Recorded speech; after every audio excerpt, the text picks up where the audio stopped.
I'm very proud of the efforts you have made, what you have done, what you have established. You know, for people to come from all over the country to come and celebrate your first year anniversary, it means you've done something. There's so many people here that could have been in so many other places today. You know very well, I was meant to address the leadership of CAN this morning in Lagos, you know, on this whole Ruga issue, and the president of CAN and you know, all the leaders, Pastor Adeboye, Bishop Wade, they were all there, and I was given the privilege, great privilege, of, you know, the opportunity to address them for half an hour this morning. But I had to send my apologies because this was a very important event for us, for me, and for this region. And it's important for us to be here. I'm happy to be here, proud to be here, and you will forgive me for such a long moving. Now I shall get to the point, and I shall say a few things about first the theme of today's event, which is new media, and then I'll get to some other very important issues. First of all, let me start by saying this, and I say this with the greatest of respect to every single person that is seated here today, the organizers of this event, the state government, the federal government, and everybody that is a stakeholder in the Nigerian enterprise. What I have to tell you is this: there is no joy in being part of a nation that the federal government is so jittery. Jittery about everything. Jittery about everybody.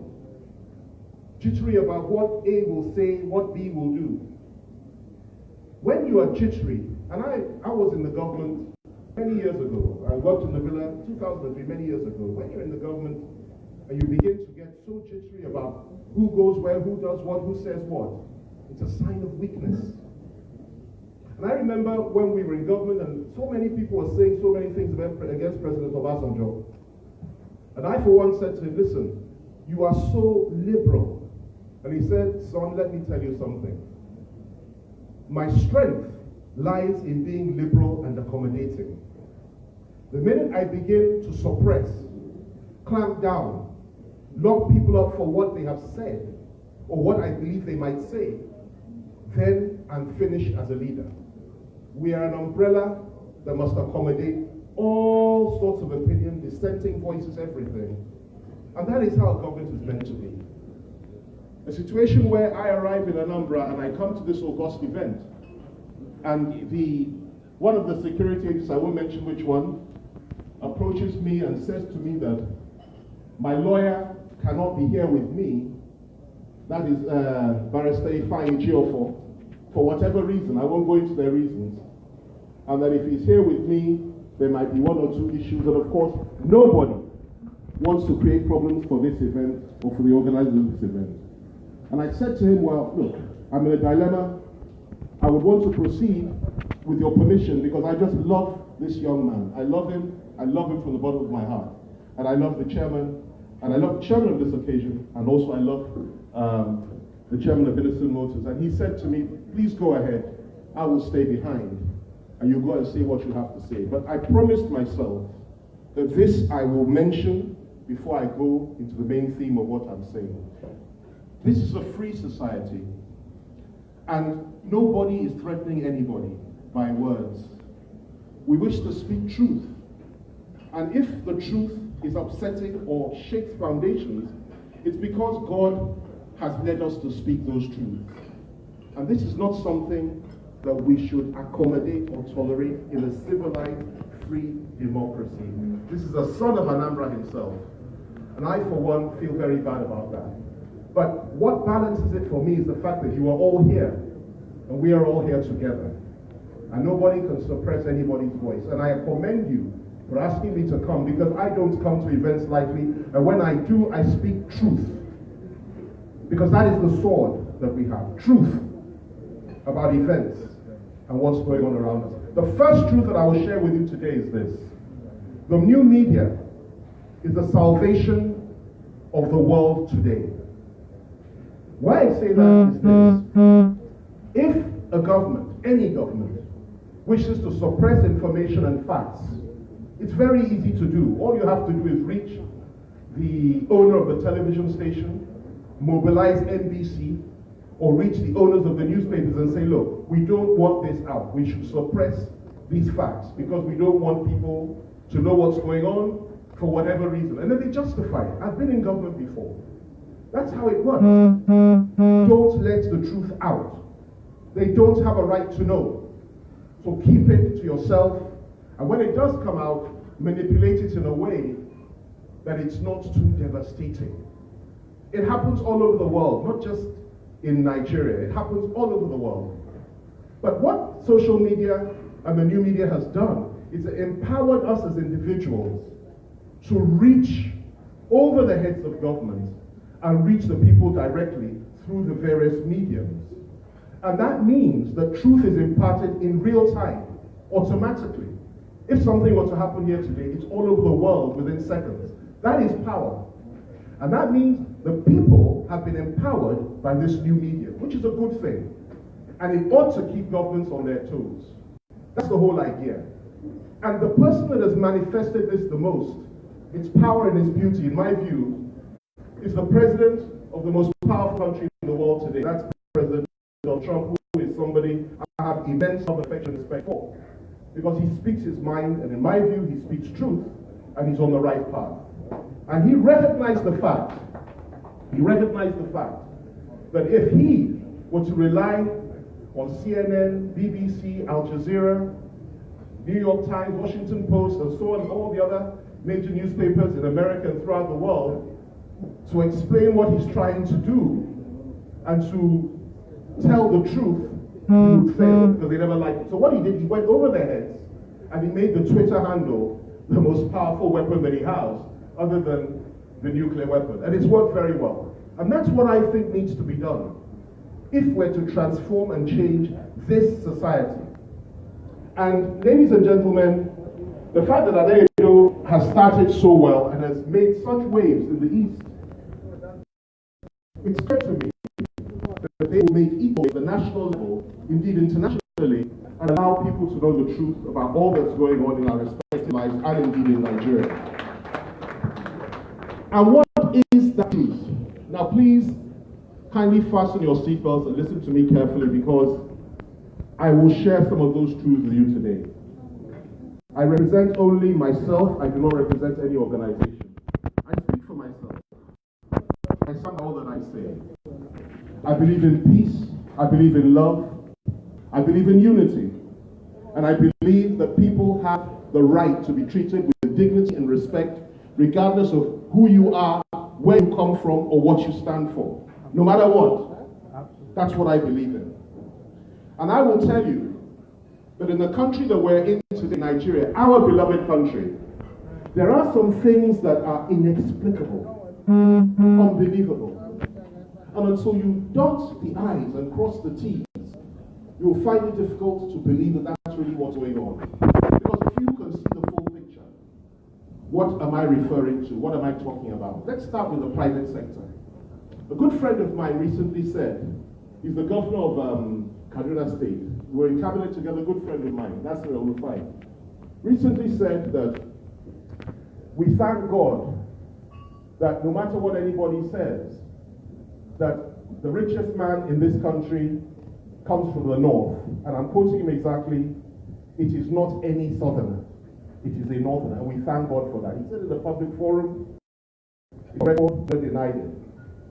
I responded to him by saying this, that if you give any southern businessman the opportunities that, for example, Aliko Dangote, because that's who he was referring to, had over the last whatever years since 1980, and you allow them to have those benefits, that support, those concessions, and so on and so forth, over that period of time from 1980 till 2019, I assure you that a southerner would not just be the richest man in Nigeria, he will be the richest man in the world.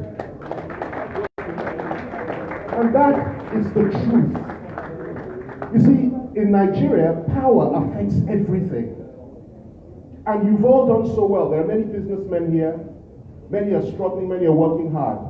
And you have amongst you probably the most industrious, successful businessman in the country, right here. I never knew him before. I knew him only when they started moving against him. And why were they moving against him? Ladies and gentlemen, let me tell you now, he may not be comfortable with me saying this, but I have to say it. They moved against him because he was doing too well. He was going too far and moving too fast for somebody of his faith and somebody of where he comes from. It's not meant to be like that in Nigeria. That is the truth. Yet what did he do? He didn't rock the boat. He simply focused on his business. He never said a word, and he continued to work hard. That is a great man for you. That is somebody that loves you. That is somebody that we ought to be proud of. And I'm very proud of you, sir. I'm very, very proud of you. You have no idea. Because what you represent is far more than you think. He is producing vehicles here in Nigeria. I ask myself, we talk about patronizing our own. Why is it the federal government has not bought all its vehicles? Why is it they buy foreign? Why don't state governments? Why is everybody not good quality stuff?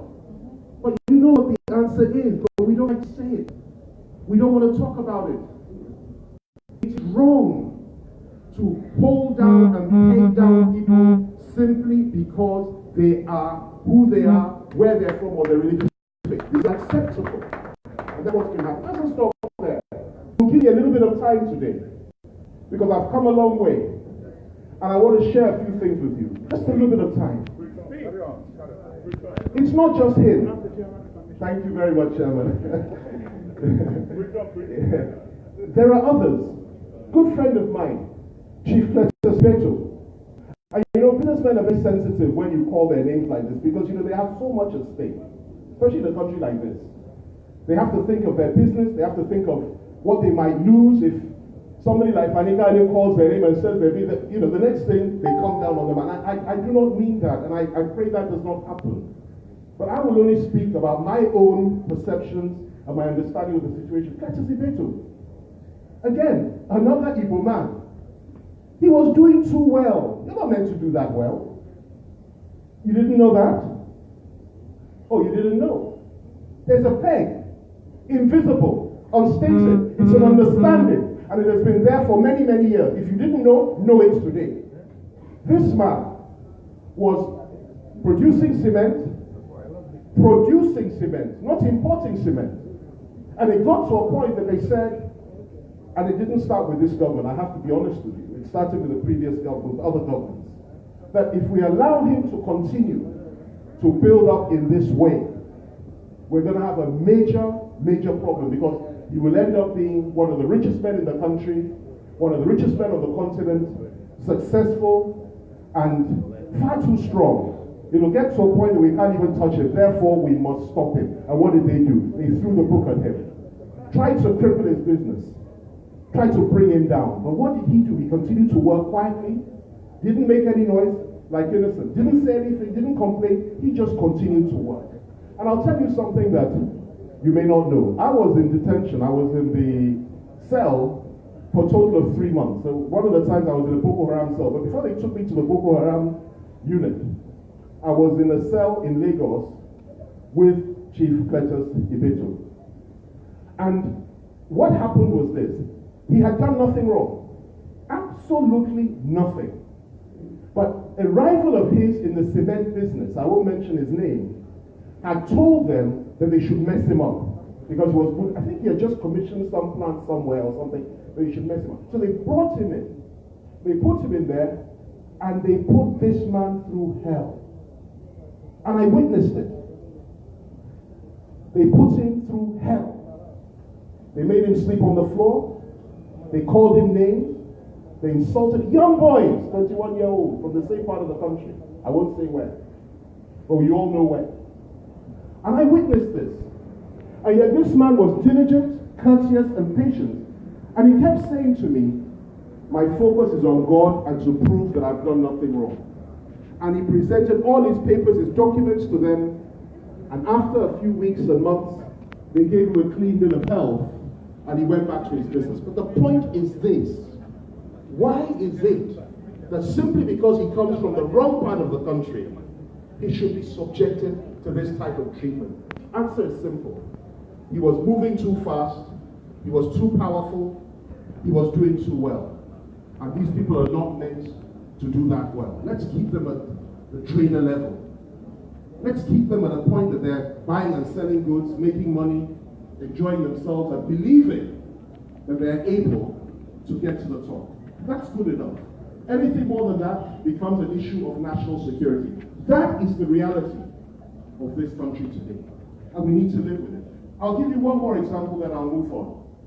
My good friend Fani, who has done so well as well, and this is his constituency, I'm told, and he's a good friend of mine, done very well, trod on a lot of toes, made a few mistakes here and there, but a profoundly good man. And he has done exceptionally well in business before he went into politics. Again, he had a few issues. Then they pulled the carpet from under his feet. He was to humiliate and demean him. And so, but all three of these men continue to excel because God is with them. And it's in the same way that the Igbo race, and the people of southern Nigeria, the people of Middle Belt, shall continue to excel because the Lord God Almighty, the Lord of hosts, is with us, and nobody can stop that or change it. I commend the courage of the chairman of this occasion. He got up and said, enough is enough. I am somebody. I am an Igbo man, I'm a Nigerian, and I want to lead this country, and I feel I'm qualified to do so. And who can dispute that? But right from the outset, I knew, and I still know, that the odds are stacked against him and against virtually all of us. And he has been courageous enough to identify the fact that you don't just lament, you get up and you do something about it, and you fight it within the system and try to rise to the top. And I sincerely hope and pray that you will break this limitation, because it's not just about you, it's about all of us, and you will get to the top. That's my prayer for you. Sadly, it doesn't stop there, ladies and gentlemen. Let's go a little bit further. Let's talk about what's really happening. We have a government that is not only scared of its own shadow, but is also hell-bent on dividing us as opposed to uniting us. We want peace, we want unity. We don't want trouble. We don't want Nigeria to break up. We want peace, we want unity. But I ask you this question. How do you have peace where there is no justice? Why do you say there's no justice, Kayode? Why do you say so? Okay, let's look at it. You look at the executive today. The President of the Federal Republic of Nigeria is a Northern Muslim. The entire 17 security agencies in this country are headed by Northern Muslims, except for one, which is the Navy. I'm talking about the Army, the Air Force, I'm talking about EFCC, I'm talking about SSS, I'm talking about every single one of them that have operational command. I'm not talking about Chief of Defense Staff, he has no operational command, don't let anybody kid you.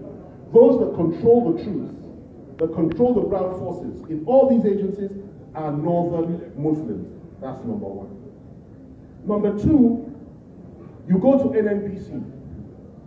In NNPC today, every single manager, every key manager, every single director of a sensitive department, they are all Northern Muslims. And of course the GMD is a Northern Muslim. And of course the Minister of Oil is a Northern Muslim.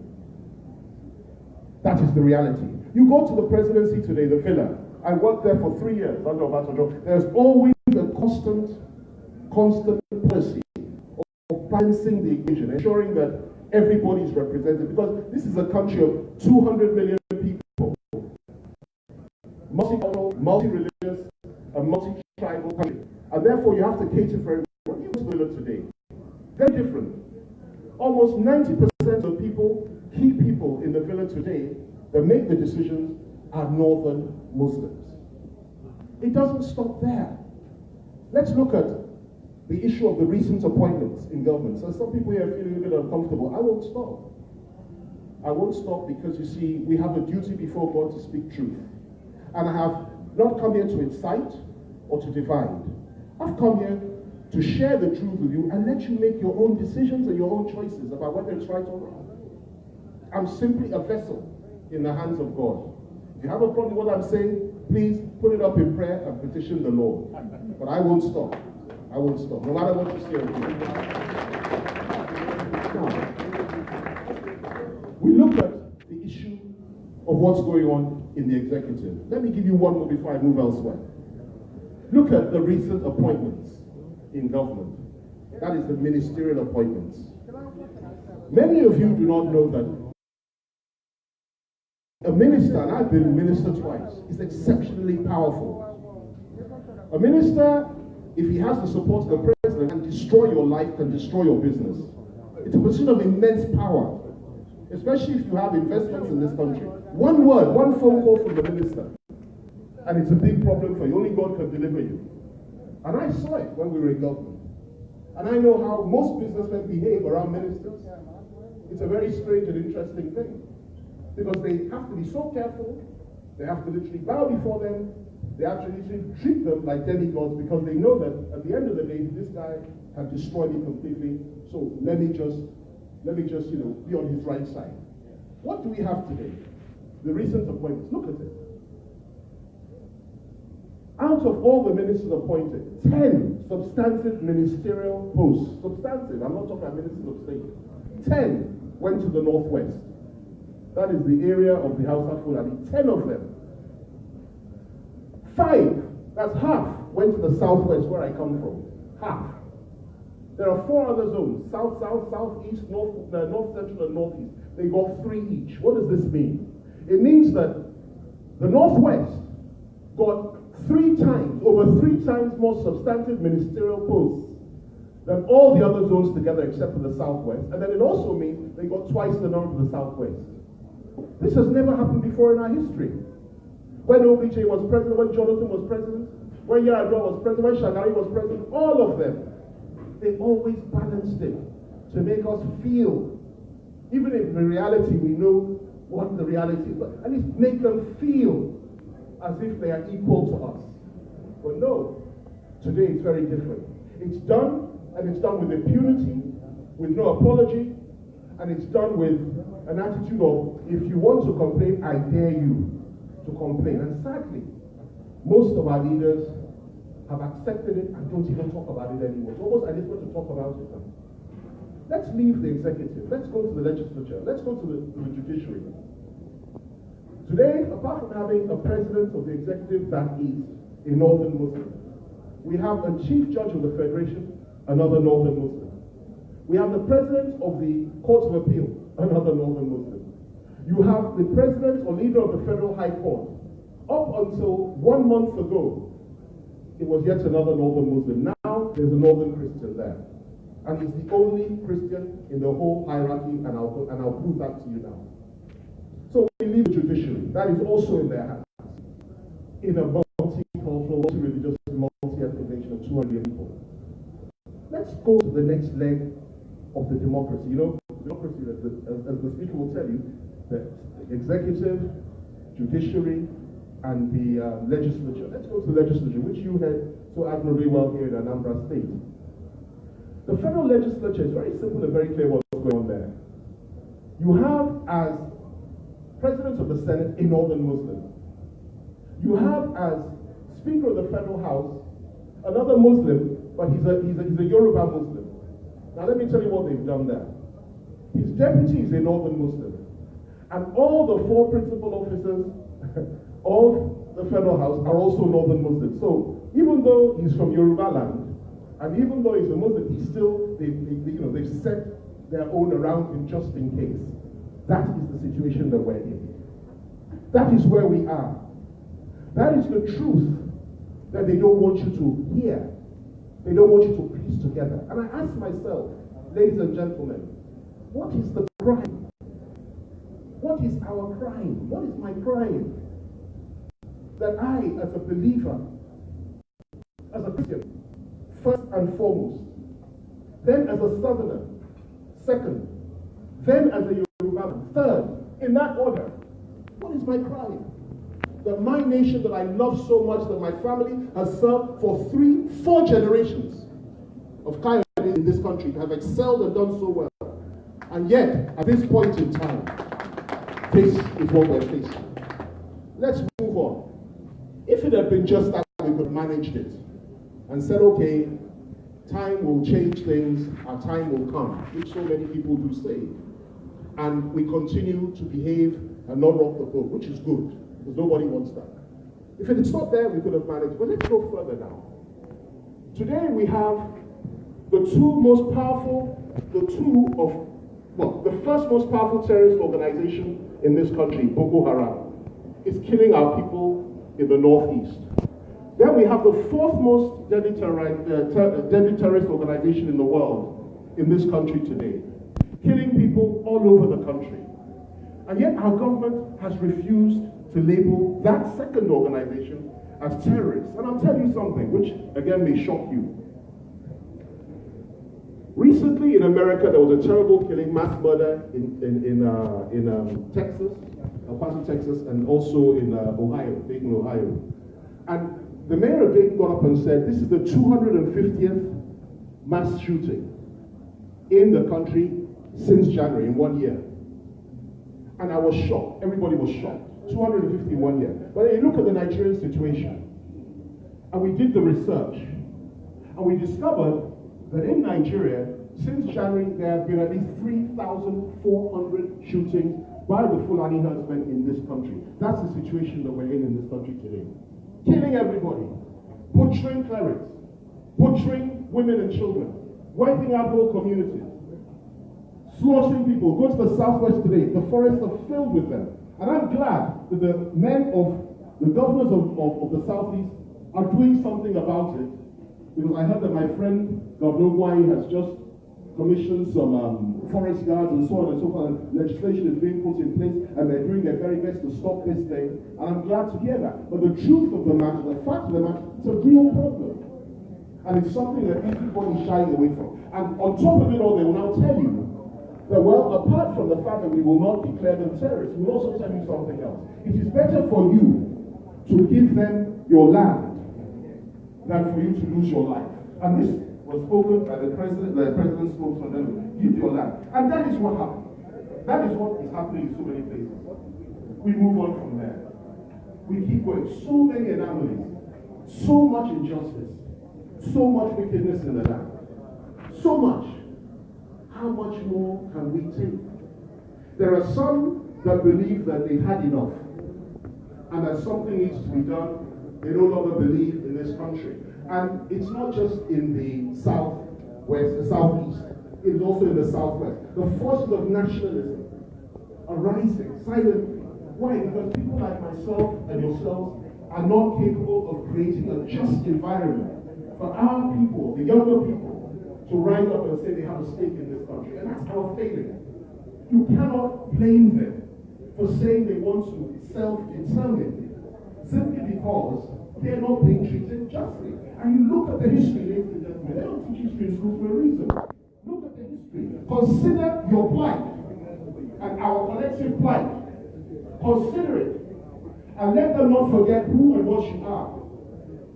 I always say, and I'll say it again, July 29, 1960, there were issues before then. 20 people were killed. Terrible night. My father was one of them. He wasn't killed, he was almost killed. And we cry about this every day. I was with the Pams the other day. Their father was killed January 15, 1966. It was a terrible night.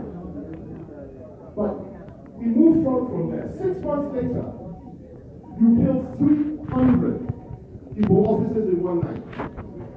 You said it's a reprisal, counter coup. 300, and you killed them people in your state. It didn't stop there. Let me remind you. 3-4 months after that, in 1960, before the war started, between 30 to 100,000 people were killed in the north. Butchered, pregnant women, stomachs cut open. People were slaughtered like flies by the usual suspects all over the north. They now run to the east, where their salvation lay. And of course, then came the Civil War. And whatever you may say, Those on one side will say the right, those on the other will say the right. I'm not here to point fingers. I'm not judging anybody. I'm only sharing facts with you. During the course of that civil war, ladies and gentlemen, please, I'm coming. I have the floor. I have the floor. During the course of that war, 3 million people were killed, and 1 million of them were children that were starved to death by residents. And I've always said this, that if we are to progress the nation, the first thing that we have to do as a people, that is the Nigerian people, is to apologize for that atrocity that was committed during that war. These were civilians. These were civilians. I do not absolve myself of that blame. This is something we need to do. That makes people uncomfortable. Since then, the slaughter has continued. In the last 4 years, you know how many people from this part have been killed. You know what's going on. But let me not leave you on this depressing note. Rather, let me tell you a few things that will make you understand that no matter what happens, no matter what they do, no matter what they say, God's counsel shall stand in this nation. And that's the most important thing. You see, God usually hardens the hearts of those that terrorize and criminalize and destroy and kill. He hardens it unto destruction. But at the end of the day, the children of Israel were freed when Pharaoh's cup was full. And I'm telling you, it doesn't take anything or anybody to do anything to go against this God. Apart from remember who you are, speak truth, stand firm, hold on to your faith, and know this too shall pass. Know that those that we see today, they shall not be there forever. Know that no matter what they say you are or try to define you and hold you down and put a limit on your business or your activities or your political parties or whatever, but at the end of the day, he that is high and lifted up, that is more than able, is watching all this and looking at them and laughing. Tyrants come and tyrants go. It's nothing new. But most important of all, he that is known as the Ancient of Days, that fears no one, that is fearless in battle, stands for his own, and he shall stand for each and every one of us in this country that have been oppressed, that have been marginalized, that have been terrorized, that have been humiliated, that have been insulted, and that have been intimidated. And I call on the leaders of the Southeast, I call on the leaders of the South and of the Middle Belt to remember that the God they serve is mighty, not to take to the streets, not to do anything that is against the law, but to pray hard and to do that which is right and just, and to stand for their people. Whatever the aspirations of those people might be, speak the truth. Do not abandon those behind you. Do not say because I'm a governor, or I'm a speaker, or I'm a minister, or I'm a president, I've arrived, and the people behind me don't matter anymore. Let me tell you, one day you will no longer be there. And you will go back, and they will ask you questions. Peacefully, in a civilized way, working within the law, working and ensuring that love is spread everywhere. That power of love is awesome. Forgiving those that have hurt us, but at the same time remembering that we must never, ever, ever concede truth or run away from it, because that is our sword, and that is what will take us into a great future. Finally, let me say this. There's a great man called Frederick Douglass, who was formerly a slave, a black American, in the days of the American Civil War. He was a free slave, educated man, and he did so well for his people. One of the great men of American history. And he said something about America in those days. He said, America has failed the past, has failed the present, and is failing the future of the American people. This was a profound statement. Very sad, but very profound. I'm here to tell you this today. Nigeria has failed the past, is failing the present, and is set to fail the future unless justice is done in this land. And until we stop hiding and pretending that everything is okay and rise up in the sense of insisting on justice and standing for our people and calling for equity and remembering who we are and what we are, that is when the counsel of God will stand. God will not sit by and listen to your prayers and intervene until you yourself will stand up and say, look, we must stand for justice. And that's what I've come here to share with you today. And I call on Nnewi and all the others to be just and true in their impartation of facts throughout the world with this very powerful medium that they have. When I was writing, I had 3 columns. They shut all 3 down. They shut so many, but they threatened it. And it's okay, because I hit more people now than I ever did before. But the important thing is to know this. That truth is what scares them the most. And may it not be that the nation or the South, and I'm a proud Southerner, just as there are proud Northerners, doesn't mean I don't believe in Nigeria. I just believe that I just love the South. I love the North too, but I'm a Southerner.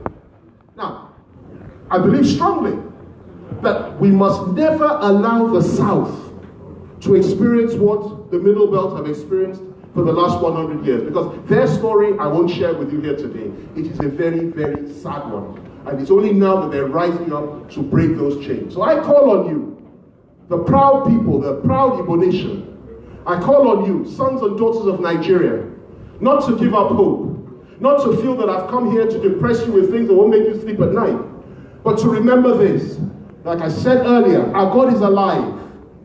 And when the time comes for him to change all things and make all things beautiful, regardless of our circumstances today, he shall ensure that we laugh last and that we are liberated and that those chains are broken. He will ensure that because he's a God of war and he's a man of justice. He is irresistible in battle. He cannot be defeated. He cannot be stopped. And nobody, no tyrant, no president, no powerful man throughout this world can resist him. Glory, honor, and praise be unto him forever. I congratulate you once again, all those that have come today. I congratulate you people. I congratulate Nnewi. I congratulate Listen and everybody else that's here. May God continue to be with you. God bless you all, and God bless the Federal Republic of Nigeria.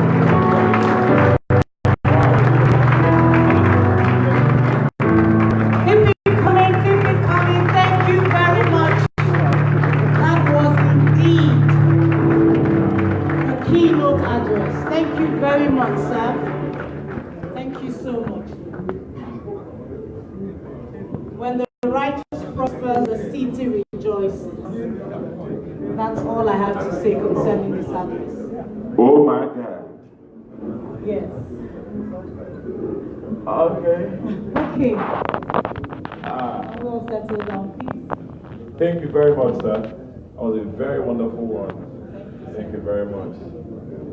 You know, they say that to whom much is given, much is expected, and from all indications, you've really given us keynotes as it goes. So right now, ladies and gentlemen, please, I would like everywhere to be settled. Please settle down, everybody. Would like to settle. Sorry. Can we all settle down, please? We would like to go further into today's activity by giving awards to some recipients who we deem fit for tonight's event.